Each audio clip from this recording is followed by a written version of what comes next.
Hi, I'm Debbie Harbeck, and I'm a certified life coach working with women in midlife and through the menopause transition. So each week, I'll be sharing the latest information, inspiration, and generate some momentum so you can move forward and feel more in control of your changing midlife body and your life. Let's go. So hi, and welcome back to the podcast. And today I'm talking about energy vampires. So basically I want to talk about why you may be feeling tired or exhausted or overwhelmed, especially right now. And it may not be what you think. So what I've realized after coaching hundreds of women is that we often don't realize what's most draining to us until we actually look for it or talk about it. And we often make the mistake of scheduling our lives as per a time schedule without really considering when we have energy or we don't have energy. So we're not considering the times of day or the times of week or the times of month or even of year. And we're not considering what significant things we might also be dealing with at the moment. So scheduling your time without considering your energy will lead you to feel like a failure. And I talk to a lot of women who feel like failures or not getting the things done that they want to get done. And they're not failures. We are not failures. We just need to tweak how we plan things and plan for our energy. When I talk about energy drain, I mean you're spending more energy than you're generating. And it comes up all the time when I'm coaching people. Because in coaching, we actually take the time, we take the space to explore all aspects of what's going on. And when we do that, we usually get a little deeper than what appears on the surface. So clients are often surprised to discover that what's making them tired isn't always the obvious things like the job or the workload or the dozens of tasks on the to-do list, although these for sure come into play. So what I'm going to talk about are the hidden and sometimes not so hidden factors that are draining your energy, including the physical, the mental, and the emotional. And I'm also going to help you reclaim this energy as well, because I don't want to leave you hanging. I want to give you some ideas of what you can actually do to either stop the drain or start generating energy. First of all, let's start by understanding the different types of energy vampires that will show up for you, especially right now in midlife. And as I mentioned, there are 3 areas here. The first one is the physical. So let's look at the physical. Physical drains could be things like poor sleep, hormone imbalances. I don't like the word imbalance, but hormone shifts that we're going through right now, lack of movement. So a lot of us aren't moving enough. Or poor nutrition. So maybe we're not eating the foods that really energize us. On the emotional side, there are toxic relationships or difficult relationships or relationships where it's just one-sided. Maybe we're holding some resentment or maybe we're just feeling unsupported. For example, I know that resentment is a big one for many of us, especially if you're doing things for others or for work out of obligation rather than really wanting to do them. Maybe you volunteered for something and you didn't really want to volunteer for it. So this happens when we take on things, when we say yes to things that maybe will help our kids out or help our parents out, or maybe we think will help our boss out, but we really didn't have the bandwidth or the energy to be doing that, or because we'd rather be doing something else. We had planned to take some downtime or do something that we thought would give us some energy. So having resentment is a big energy suck for a lot of us. And if we're talking about the mental side, we're talking about things like overwhelm, decision fatigue, and the constant multitasking that we're doing as women, which once we hit perimenopause and menopause, we've got to stop doing that. So in normal times, I'm talking before the hormones start to shift. So you may not feel that you have decision fatigue or overwhelm or that multitasking is a problem because your body and mind were more forgiving before your hormones began to change. So if you lost a few nights of sleep, or if you've been eating junk for a few days, or you've been stuffing your emotions down, you might not have caused a big impact in your life by doing those things before. But of course, once you've hit perimenopause and the hormones aren't behaving like they were, cortisol increases. And now that's a big deal because it means you can feel drained or anxious or even depressed doing these things that just became part of your normal routine. That's not to mention that in midlife, we tend to carry heavier loads. We have aging parents, we have children who may still be at home, and we have more work responsibilities, chances are. So, all this in mind, how can you identify your energy vampires? So it's one thing to know what they are, but how do you know if they're affecting you? So it's important to take the time to actually sit down and figure this out, because it's usually deeper than what's at the surface. So it's really good to have like a paper and pen, sit down and do this, or sit down with a coach. This is where coaching can be very helpful, because not only does a coach like me, not only will I ask you questions designed to help you get the answers you need, I also pick up on other cues that you're sending out, like unspoken things like body language and tone of voice. There's a lot of things I can pick up just by that. So on your own though, if you've got a paper and pen, you can begin to get curious and notice your energy during the day. Notice which activities or which interactions or which choices you make that cause you to feel depleted or even exhausted. There are 3 common energy vampires I tend to see in women in midlife, and one of them is people. So overly demanding friends or family members, or maybe coworkers who offload their tasks to you, or relationships that have you giving and not really getting much in return. Those are all sucking your energy. So people is one of them. Another one is habits. So things like scrolling on your phone late at night, or binge watching your current favorite TV series, or saying yes to everything, which I mentioned earlier, meaning chances are you have a problem with saying no, or maybe you're skipping meals or eating foods that cause your sugar to spike and then plummet. These are all habits that can drain your energy. And then there's your mind or your mindset. So things like feeling guilty, that's huge. Perfectionism, another big one. And fear of setting boundaries. All these things are based on, chances are, old stories that your mind is still believing. And my job as a coach is to question these old stories and see if they really still serve you.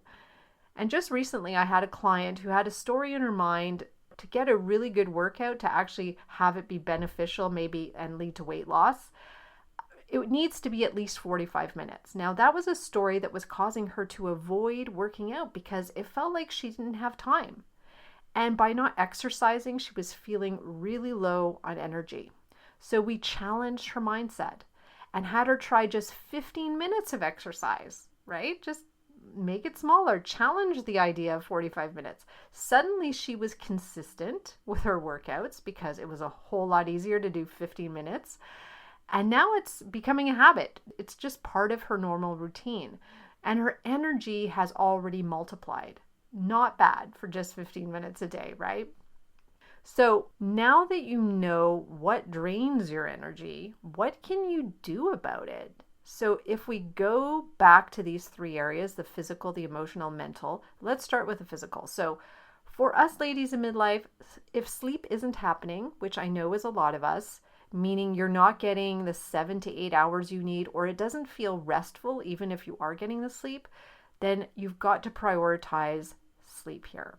So that means creating a bedtime routine, which includes making your environment sleep friendly. So making sure it's dark and making sure that it's nice and cool in your room, and address any menopausal disruptions. So when I say menopausal, I mean hot flashes and night sweats, especially because these cost us a lot in sleep. So as a menopause coach, I work with my clients to find the best way to reduce these symptoms, because there's a lot of things we can do. And after sleep, it's about nourishing your body with the best foods. I know it's really tough for a lot of us because we're eating and drinking what our taste buds are telling us we want, right? Our cravings, if you want to say it in another way. So a new skill to learn is to eat nutrient-dense whole foods, even if your taste buds aren't craving them, because they probably won't. Your taste buds are craving sugar and salt. Taste buds can be like toddlers. They always want the same things, and they're not very reliable if you're trying to eat healthier. That doesn't mean the food you eat shouldn't taste good. It should absolutely taste good. It just means that they may not be what you're craving in the moment. I have a whole process for this in my coaching program, so I won't go into it here. But there is a way to do this and a way to do it successfully and keep it going. Finally, moving your body is the key to increasing or generating energy. And it really doesn't need to be hard or all out or cardio even. In fact, it should be movement that feels good, that doesn't overtax your system. So things like walking, yoga, resistance training, swimming, whatever feels good to you, whatever feels like it replenishes your energy, do that. Next, if we look at the emotional ways we can conserve or increase energy, the number one thing would be to learn to say no. A lot of us have a problem with this, me included. So I've had to learn it over time. I'm still practicing it. And what I did was I started practicing with small, low stakes kinds of things that won't hit you with a lot of guilt. So saying no to a salesperson in a store who's trying to upsell you, that's a fairly easy no. It's not somebody you feel connected to. Or maybe try suggesting alternatives to a friend who wants to meet you at a certain time of day or time that doesn't really work for you. You don't have to say the word no, because there's many ways to say no. You've got to find a way of saying it that feels good to you. You can just say, I can't commit to that right now. Or can we do this at another time? Let's find a time that works better. All these are ways of saying no without feeling like you're being rude. And next, let's look at your relationships. So are there any toxic or one-sided relationships here?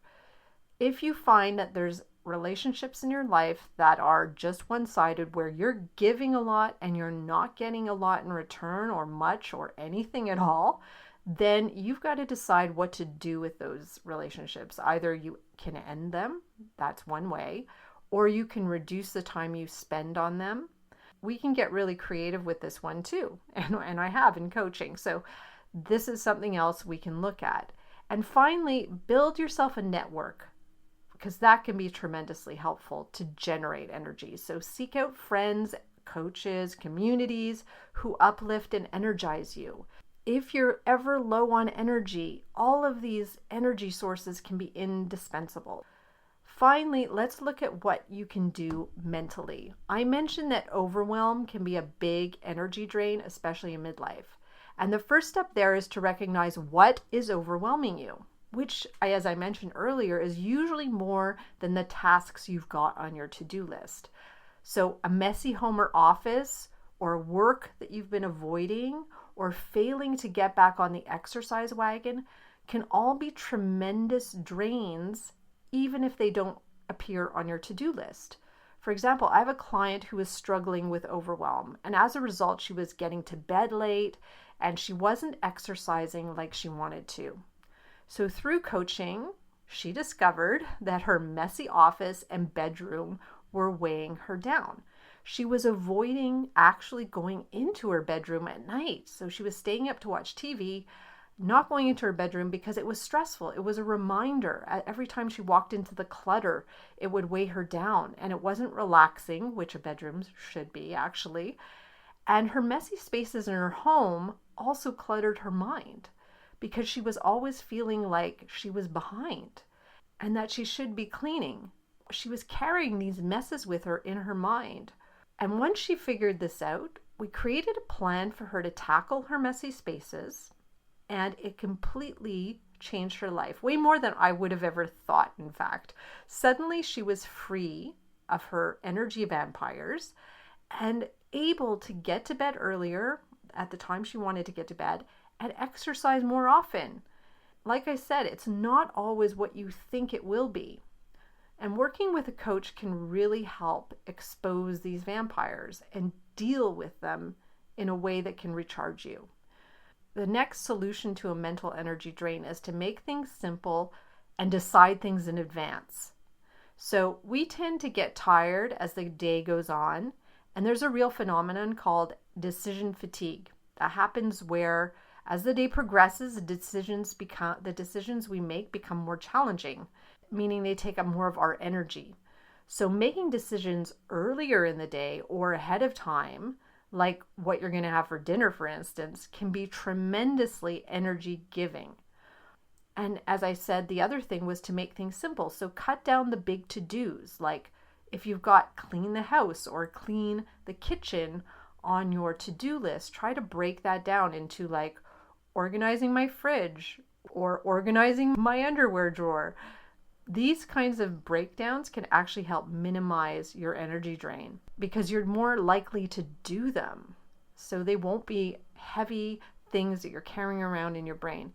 And of course, finally, there's your digital devices. So like it or not, these things tend to deplete us rather than energize us. I know they were created to try to make our lives easier, but in fact, they've created more drain on us. And that's especially when we don't put up any boundaries over how long we use it or what apps we use or how often we check our emails. So setting clear boundaries here can save you time and energy so that you can actually do your life better. For example, I am no longer the person who answers texts or emails right away, and the people around me now know that. But if you're still the type of person who prides herself on answering ASAP, then reconsider that. Decide on just a couple or a few times a day that you'll respond to emails or texts and get rid of the alerts, please, when you can. I can't tell you how much this one has helped me. I had no idea how much this was draining me because I created this expectation from others when I was responding immediately, and I didn't want to let them down, so I kept doing it. And I had trained them all to expect me to do that, and it was just exhausting over time. There are better ways to spend your energy than answering emails immediately, believe me. So just to sum up on how to tackle your energy vampires, the first thing to do is identify them. So once you know what they are, the next step is to set up boundaries and put in place concrete plans to vanquish your vampires. And then finally, it's to carry out these plans. And something I didn't mention is to track how you're doing. How are you doing? So like everything, track to see what works and what doesn't work. It will help you make the changes that actually benefit you. I just want to challenge you to take one action this week that will reclaim your energy. It doesn't matter what it is. Make it small, whether it's setting a single boundary in your life somewhere, maybe deleting a certain app from your phone. That can be good. Maybe it's drinking more water, or maybe it's creating a simple bedtime routine to get you to bed when you want to get to bed. Find just one thing you think will give you energy or at least prevent the drain of energy. And then let me know. Email me and let me know what you did and what helped you the most. I would love to hear from you. And also, if you need help here, having a coach or someone on the outside can be so beneficial because I can help you see what you're not seeing. So don't hesitate to book a short call with me. We can talk about how to get your energy back because you absolutely can. And I want you to feel like you have the bandwidth to do the things that are most important to you, because you do. So with that, I just want to thank you for joining me again for this important episode. And I hope you take it and apply it, or at least reach out to me if you recognize that you need help here. That's what I'm here for. And please go ahead and share this episode with someone you think needs to hear this. Have a fantastic week, and I'm very excited. I'll be back next week with a guest. You're going to love this one. So keep moving forward, and bye for now. Thanks for listening to this episode of the Midlife Momentum Podcast. If you want to learn more about working with me, come visit me at DebbieHarbeckCoaching.com. That's Debbie, I-E, Harbeck with a C, coaching.com. See you next week.